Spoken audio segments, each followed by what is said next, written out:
Here we see Mr. Temple, played by Grant Temple, talking to the other movie. He's talking to Masha from the other movie.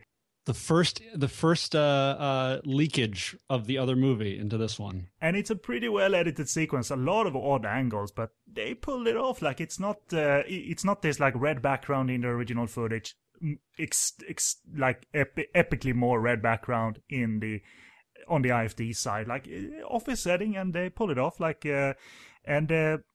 he's talking to a 1984 movie.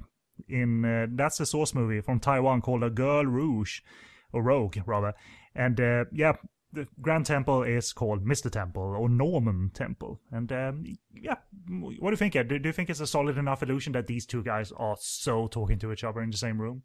I think the only thing that breaks it is the wonky angles on Masha and the sort of dead simple made for television close-ups of Temple. Otherwise, it absolutely could work. And then, like, they're talking about he's already the chairman of the Fishermen's Union, and because that's possibly part of the original plotting, that he's part of, he's a bad union leader, and that's why it seems so distant to a drug smuggling plot. Maybe they just, what was the original about? Fishermen's Union. That'll work. Like, so. Yeah. The other thing is that, as is often the case in these movies, in order to kind of combine everything and get stuff going, the people, the white people, the Caucasians, have a plan, and then somebody says, "Fortunately, I've already got this plan in motion. I've talked to my friend Steven over in Hong Kong, and he's got this stuff going on." And he's only referring to the other movie that's already in progress. But the original movie, based on what we see here, it starts off like about a fisherman's union. That's really effing boring. Then it turns into quite an action spectacle eventually. Like it sounded initially like the world's most boring source movie, like about a fisherman's union. Nothing wrong with that, but yeah, he's got it all handled, and he'll get, like Norman Temple says, "I'll leave the mission in your hands," because they're not in the same movie, so he has to kind of leave it in his hands. But speaking of being nailed to the same table and chairs for 3-4 scenes, these two, they go out the ninja train eventually, but normally they sit here like, "What happened? You'll never believe what happened." Like there's a lot of developments at this table. These two are adorable. They adorable. I love that it's like a buddy bad guy movie. And they've each been bad guys in their own movies, and so to see a bad guy team up is extremely novel.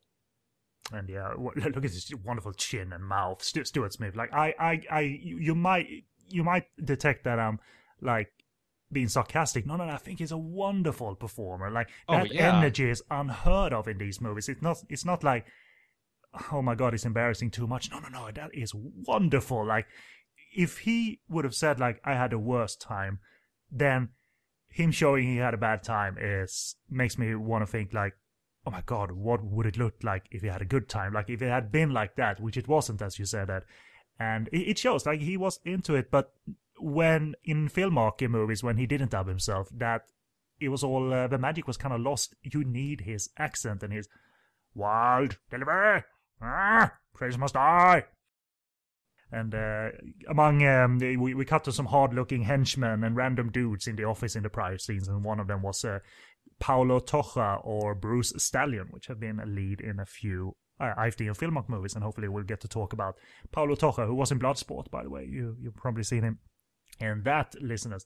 But here's the boring part of the Taiwanese movie about that the Fishermen's Union is run by someone so ruthless like Masha, and it's not until the father, who is standing up here to the left, gets killed that Edmund enters and drops his current occupation, which seems to be very 80s rooted, as we'll see in the latter scene, to go on a revenge spree, and then the Taiwanese movie really wakes up. But here it's like, what on? I love Taiwanese movies, but initially this looked like, based on the evidence here, that like the least like alluring Taiwanese movie of this kind that I've ever seen fragments of, even like, but it comes to life. God damn it, does it come to life eventually? I've not seen the original, so I don't know much about it. at all, actually. But let's see if we can talk a little bit about Norman Temple, or Grant Temple, which is our second bad guy in all of Stuart Smith's scenes, the adorable duo. And Sure. he hails from, well, I'm sorry, it's your bio. I'm gonna say things now. No, it's your bio. So go ahead, talk about Grant Temple. Either way is totally fine with me. But sure, our second bad guy here, Grant Temple, hails from Winnipeg, Canada. Ooh. Born in 1960 and eventually set his sights on Hong Kong, as his girlfriend was from there. He had done plays in school and enjoyed acting, so he saw it as a pastime if he could land some acting gigs in movies. His most visible on-screen are, of course, with IFD, but he was an extra in Taipan, where he, in his own words, stood next to Brian Brown and got to be beat up by Jackie Chan in Armor of God. As these things go, Westerners were in high demand at IFD, and Temple got to appear in at least 3 IFD movies, including this one, and not too surprisingly, because most people say this about working for them, he had little to no idea what was being shot or what it was about. Temple jokes about asking Godfrey Ho to clarify the plot of the movie they were shooting and was shot down pretty quickly. You know what? I don't get why Alvin organizes his bag of weapons here. Because they're all about to fall down. Exactly. Because there's no it doesn't attach to anything, it looks like. So I would have loved to see the scene where he opened it up. Like, God damn it, I organized this crap. But yeah, that's it. But go on and resume the Temple bio, if you will. Sure. Grant speaks highly of Stuart Smith and was one of the actors he struck up an off-screen friendship with.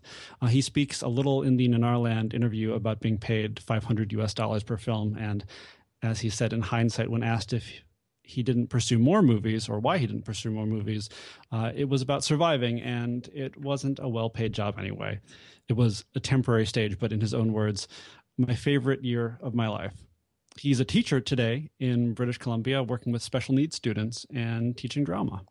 What a sweet guy, like a good head on his shoulders. By the way, Godfrey Ho, it's good that when you start an exciting scene with the actors back at us and making a telephone call, like, that's Alvin is gonna call you, and Alvin's back is gonna blow your mind. But and he's leaving a message on an answering machine. Gripping drama. And where's the Garfield phone? Why did they even... they had so much footage here, and did Alphonse Benny maybe step in and say, like, hey, guys, screw that crap. Like, a Garfield phone, that doesn't make sense. We're using regular telephones on my production, god damn it. But yeah. I wish that was the case. But, welcome back Richard Harrison after his stint in the first sequence here, the Miami Vice sequence, as Gordon the cop, and his welcome back his wonderful shirts that you saw in these movies. And I always enjoyed when they try to maintain the illusion that this is, set in Hong Kong. The Hong Kong Police Department had Westerners, and they mixed, Eastern and Western actors, if you will, casting mixed, which was good for the illusion, rather than like having a long stretch of source movie and pure Westerners and then long stretch of source movie again. At least sometimes they tried to mix it up. And Richard Harrison even has a partner in this movie, essentially. I believe he's referred to as John, and that's actor John Chung. Yeah, he's John Lee in the film. Yeah. But yeah, the rogue cop Gordon, and that's Richard Harrison. And if you will, it's a slightly longer bio, but if you will, let's talk of Richard Harrison, the grumpy guy who did not like IFD at all. Sure. Actually, real quick, one of the things that is surprising to me in this film is that he is dubbed by not his usual guy. He's usually dubbed by a voice actor named, I believe, John Culkin. Right. And that's not the case in this one, so it throws me off. He's in it, but it's not. It's not right. It's not his actual voice that isn't him. It's not as worse when Smith gets replaced over dubbing track, Stuart Smith. So yeah. Yeah. Richard said in an interview with Nanarland about his time shooting movies for IFD, it's not very intelligent. The whole idea is to do things with intelligence. I saw so many stupid things. I used to think half the time, my God, do they just look for stupid people to work in cinema? They're disgusting people and they do disgusting things. I guess they made money, but prostitutes do too, so there you go. And before we go on, I love the little exchange between Norman and Rudolph here. Norman says, Rudolph, your mother was right. You are a maniac. And I want to see that movie about Rudolph and his mother. And his mother. I also love that now that Rudolph's in town, they share a desk. Adorable. but yeah, that's positive. Richard Harrison isn't, so that's a good setup for how much he, in hindsight, even hates IFD. Hated it back then, still hates it now. Mm-hmm.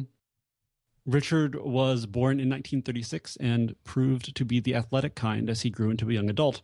When he had moved to California at the age of 18, he found work in a local gym owned by Vic Tanny, who was a pioneer in the health club movement and also had clients with connections to the movie industry, which led to some of said clients encouraging Harrison to try out acting, and thus a quite long career began for the boy from Utah. You can see Harrison briefly in the 1957 film Gene Eagles, which was a Kim Novak vehicle that detailed the life of the legendary actress of the same name.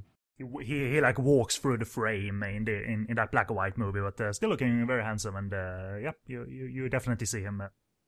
And I should look for that myself, actually. At the turn of the decade, Harrison got offers from overseas, and this led to lead roles in numerous Italian productions. And Avenger of the Seven Seas from 1961 marked his first taste of success in Italy. This prompted a 20-plus year stay in Europe, where you could see him pop up in westerns, thrillers, war films, and sword and sandals movies.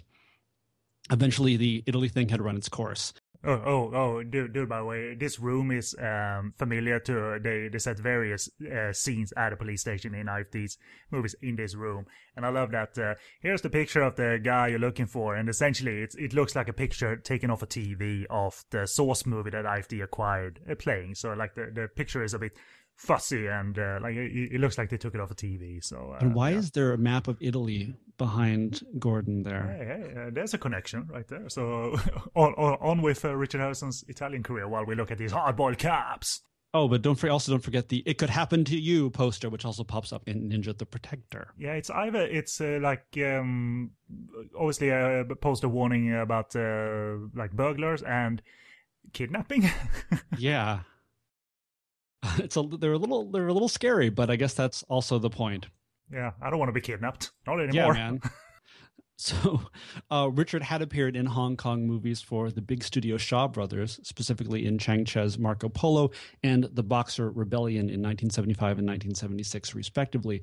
But as the 80s started, Harrison found himself in Hong Kong and ultimately on bad terms with his employers. IFD's Joseph Lai and Godfrey Ho found a leading man in Richard for their ninja cut-and-paste action pictures of the 80s. Stories differ in terms of what happened next, as Richard claims he only did one or two movies for Godfrey and Lai that was then spliced into several, while other reports claim that Richard did far more during different periods and was a bit more aware than he nowadays claims, which personally I suspect to be the truth. Mm-hmm. What can't be denied is that the IFD crew took Richard Harrison's footage and spliced it into more films than he had contractually agreed upon. Harrison was understandably enraged. At a time in his career when his name still had some value, the IFD product helped to hinder that and probably damaged his ability to sell himself within select markets. His credits do not end in Hong Kong, however, as a few select acting credits turn up between the end of the 80s and the start of the millennium, including Lives of the Twins opposite Aidan Quinn and Isabella Rossellini, Angel Eyes in 1993 for prolific cinematographer and director Gary Graver, and 1987's Dark Mission for Spanish director Jess Franco, which even featured Christopher Lee. Last credit to date is 2000 movie Jerks, which does not look to be the movie depicting Richard's time at IFD from his point of view. Jerks. That's like the constant key line in that movie. What do you think of the IFD people, Richard? Jerks. Jerks. I just like that term. And the Taiwanese movie has revealed in prior scenes here a little bit of it is the 80s, yes, but a little bit of hyper stylized design choice even for an 80s movie. Just because it was set in the 80s, they didn't go all like 80s fashion on us in these movies. And I have to stop you here for this, which might disprove your point. Well, at least the source film. Exactly. I mean, normally they kept it subdued. This one doesn't for some reason. Like it looks like to be the Taiwanese Break-In or Beat Street or whatever those movies were called at that time when breakdancing was popular. But here it's like we got unions and acrobatic dancers. Like outside this construction site and doing mighty dangerous stunts. This is terrifying because he actually is doing these things. Oh yeah, the first one was a trampoline definitely, but the other one is him rolling over the car in slow motion, and it's our lead actor. I have his name somewhere, or the name I think it is because he was not a frequent actor, our Edmund, but he looked to be an incredible action performer, really. I'm not much of an actor, but incredible game action performer, like with a death wish akin to a Jackie Chan or Sammo Hung or what have you. Like it's marvelous. The more the Taiwanese movie rolls, the more pleasure I gain from it. Like the less boring Fisher Union plot and more revenge and kung fu and unbelievable stunts we get. Then like both sides of the footage, IFDs and the Taiwanese side. It's just pure joy, really, and you always recognize Edmund because he's got his effing headband on all the time. He wants to be Ryu from Street Fighter. But yeah, let's see if we can start talking a little bit about Yeol Godfrey Ho, who directed most of this movie. Like normally, it's Godfrey Ho directed 5 minutes or 10 minutes out of a movie. Sometimes inspired footage, sometimes not inspired footage. Yeah. And prolific director, really. Prolific in a way where IMDb and HKMDB sort of, it looks like he directed thousands of movies almost, where it's like semi-true, as I'll explain. But he was born in 1948 and started his career in film in the early 70s at Shaw Brothers, working as an assistant director for aforementioned Chang Cheh alongside a young Woo.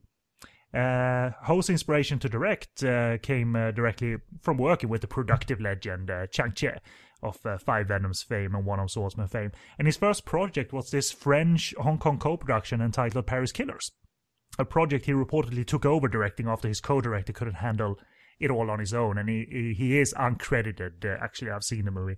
And he's in the movie as well. A young Godfrey Ho can be seen in that movie. Godfrey met business partner Joseph Lai and began learning how to sell films. And a few years later, after Lai formed IFD Film and Arts, Godfrey joined the company to gain further knowledge about this aspect of films. And films involving Godfrey Ho at the end of the 70s and early 80s in particular, they were a lot of Korean shot movies. And he was involved in production, but not at all at the same time. Some movies he just got the credit after Asoasia or IFD picked up the movies from Korea, and some movies he did do, but that area is still a bit unclear to me exactly what is a Godfrey Ho movie and what isn't. For instance, The Dragon the Hero, I believe, is a Godfrey Ho movie, and a pretty good one at that, Dragon Lee star. And it gets a little tricky to explain all of that period prior to IFD, like because here we get to also talk of the combo of IFD, Thomas Tang, Godfrey Ho, Joseph Lai, and Korean shot martial arts movies, because some, as I said, were presented by Asoasia, and some were by Joseph Lai and Thomas Tang, like their names are both on the prints. For instance, The Magnificent, which we've talked about on this show, starring Carter Wong and Chen Xing, that's one of their produced movies, but that's not a Godfrey Ho joint necessarily. He's not a director. And some movies I am fairly sure that they just picked up and put Godfrey Ho's name on them is Secret Ninja Roaring Tiger. The original South Korean director Kim Se-hyun lost his credit to Godfrey Ho, and I think that is a bit unfair. I would love to see in a fair world a co-directing thing on there, or just change. Directed by Godfrey Ho and Kim something westernized, but hey, that's what it is. But in my opinion, I don't think Godfrey directed a lot during this time, though. Despite a lot of Korean shot martial arts movies presented by Asoasia, I don't think he directed a whole lot. And eventually, Asoasia split into IFD and Filmark. Thomas Tang formed Filmark, IFD were formed, and Joseph Lai and Godfrey Ho kept working together. And that's where the whole ninja era kind of opens, where Godfrey Ho was... apparently, he was the one, reportedly anyway, suggesting to Lai to produce films using foreigners, and therefore like expose them more easily internationally, and that's where the cut and paste formula was kind of born. And eventually, this distinct output from the company began, with Ho himself directing numerous movies, like small portions of them, obviously, like the 5-10 minutes out of them, between 1980 and around about 1990, or even 88 or 89, before he left IFT. And many of them, as this one, tapped into the ninja craze at the time, and that's what